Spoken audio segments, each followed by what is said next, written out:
Hello and welcome to Daily Reflection with Aneel Aranha. Today is the 19th of September 2018. We're going to reflect on Luke 7:31 to 35. Jesus says, "To what then will I compare the people of this generation, and what are they like? They are like children sitting in the marketplace and calling to one another, 'We played the flute for you, and you did not dance. We wailed, and you did not weep.' For John the Baptist has come eating no bread and drinking no wine, and you say, 'He has a demon.' The Son of Man has come eating and drinking, and you say, 'Look, a glutton and a drunkard, a friend of tax collectors and sinners.' Nevertheless, wisdom is vindicated by all her children." The Gospel of the Lord. I was recently invited by a priest, let's call him Father John, to conduct a retreat in his parish.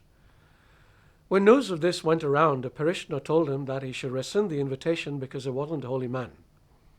Father John asked the man on what basis he arrived at this conclusion. The parishioner told the priest that I didn't look like any holy man he had ever seen. I had long hair and I wore cowboy boots and I spoke with a funny accent, and that I did crazy things like skydiving. Now, this would be funny if people didn't get influenced by such rubbish, but they do. Now, this is not something that is new. We find it happening in Jesus' time, where he and John were both rejected because of their styles, even though they were a study in contrasts. John was a guy who lived all by himself in the wilderness.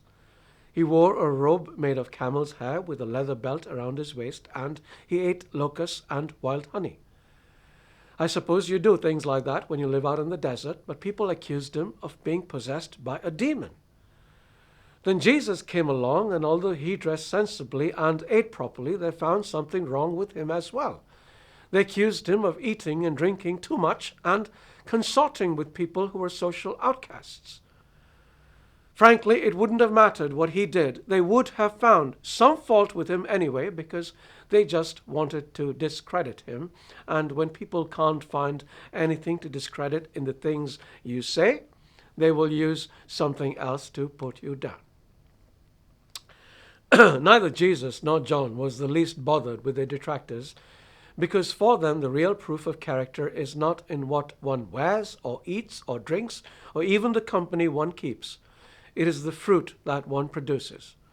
Regardless of their lifestyles, both Jesus and John showed that they were from God by their fruit. It is how we should evaluate people, especially those who preach God's word. As Jesus said, a bad tree cannot bear good fruit, and a good tree cannot bear bad fruit. Now, in case you're wondering what happened about my invitation, Father John didn't take it back.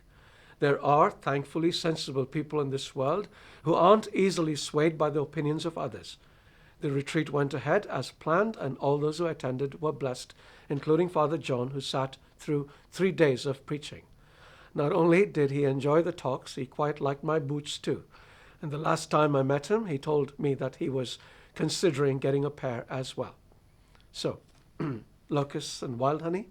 Or boots? Anybody? God bless you.